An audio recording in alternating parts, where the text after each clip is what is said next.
जय लक्ष्मी माँ।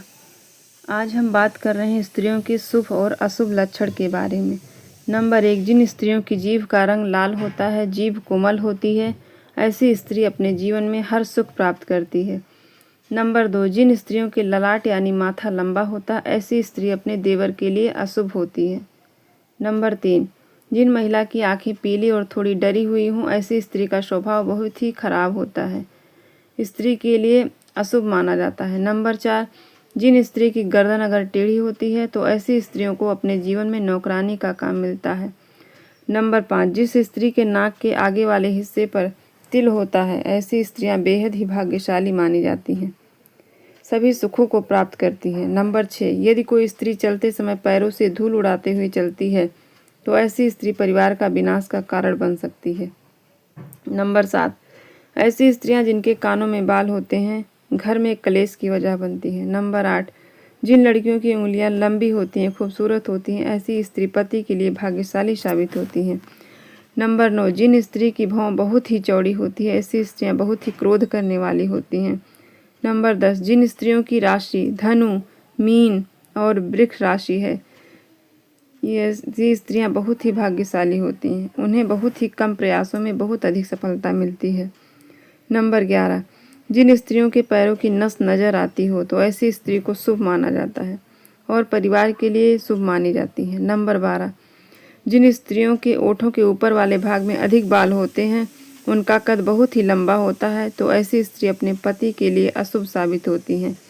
नंबर 13, जिन स्त्री का पेट अगर घड़े जैसा हो, वह महिला अपनी पूरी उम्र गरीबी और दरिद्रता की हालत में गुजार जाती है।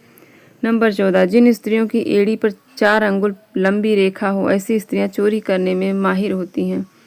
नंबर 15, जिन स्त्री के कमर भारी हो तो ऐसी स्त्रियां अपनी मनमानी करती हैं और किसी की बात नहीं मानती हैं। नंबर 16, जिन स्त्रियों की पैर की कनिष्का का अंगुली जमीन पर स्पर्श नहीं करती हो तो ऐसी स्त्री कई सारे पति होते हैं।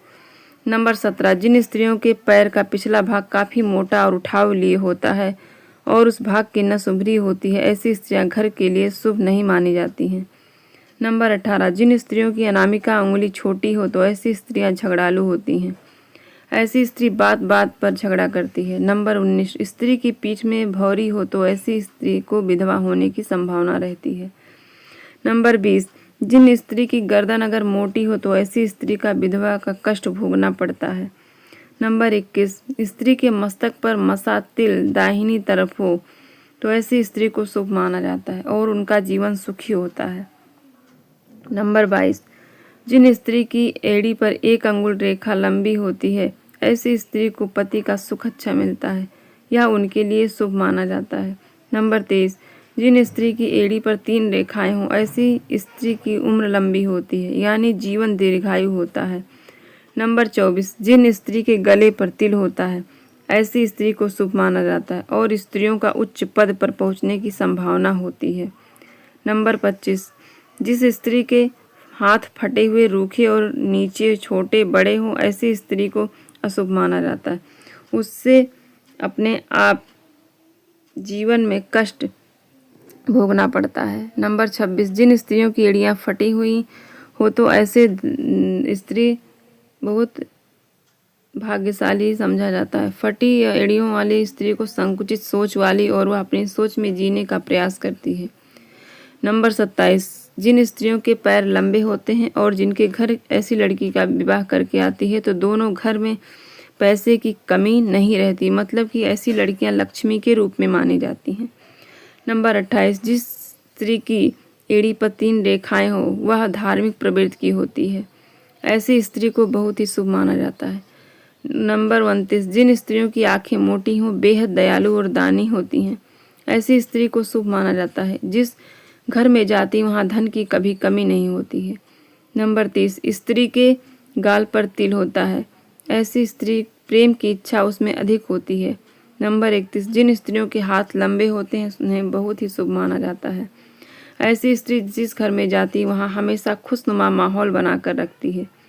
नंबर 32, स्त्री के मस्तक पर मसा तिल बाईं तरफ हो तो ऐसी स्त्री का दाम्पत्य जीवन खराब रहता है और उनका जीवन सुखी नहीं होता है। नंबर 33, जिन स्त्री की नाभि घुमावदार होती है ऐसी स्त्री को शुभ माना जाता है और ऐसी स्त्रियां पतिव्रता साबित होती हैं। यह तमाम जानकारी जन रुचि को ध्यान में रखकर दी जा रही है। ज्योतिष और धर्म के उपाय और सलाहों को अपनी आस्था और विश्वास पर आजमाइए। वीडियो का एक उद्देश्य मात्र आपको बेहतर सलाह देना है। इस संदर्भ में हम किसी प्रकार का कोई दावा नहीं करते हैं।